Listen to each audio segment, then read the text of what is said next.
Playboy in trouble again. Playboy Penny at it again. Read about it. Extra. Place grant.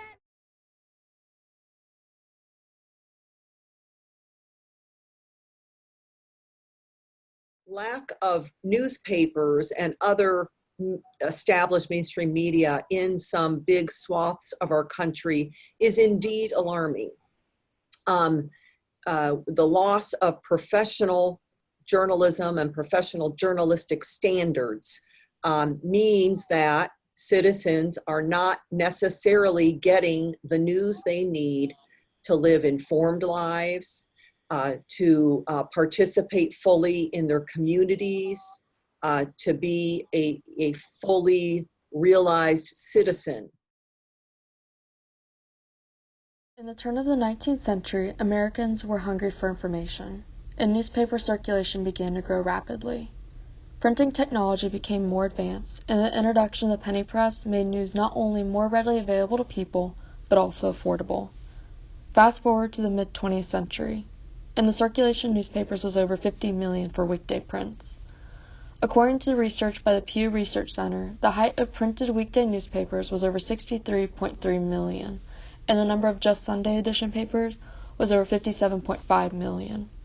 From the mid-1960s to the early 1990s, printed newspapers hovered in the 60 million print copies during weekdays. They are an important part of the American fabric. Newspapers were essential in receiving information at any given time to anyone. But suddenly, a new era of news began to rise.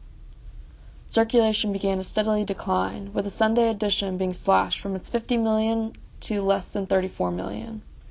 The weekday circulation took a major hit as well, dropping down to 30.9 million. What caused this decline? Rise of the Internet, rise of the 24-hour news cycle, radio, and social media. The result? A desert of newspapers. Recently defined as a news desert, these news deserts are a troubling trend that makes it difficult for Americans to get information in their local communities.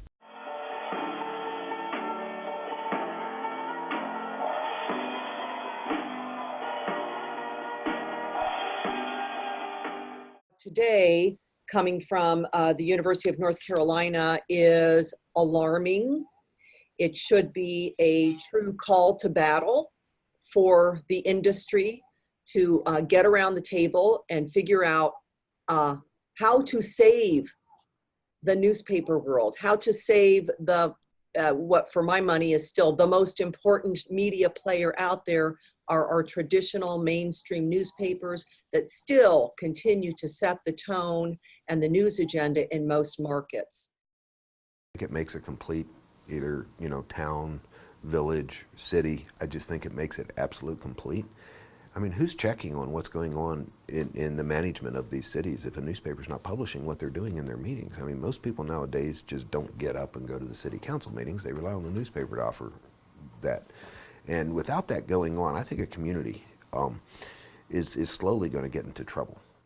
Took care of him, and then these papers came for sale, and I bought them. And we've been running these papers now since 2002. A community without a newspaper, I just cannot imagine. I mean, where's the sense of belonging come from? Where's the communication? What creates that bond if there's nothing tying everyone together?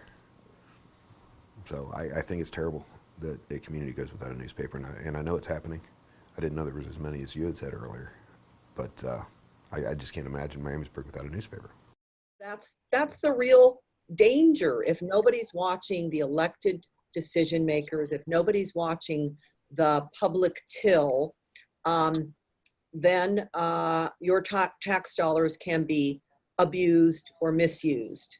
So it's important that local journalists be the eyes and ears for their fellow citizens in our communities and keep everyone accountable to each other for good government and strong communities.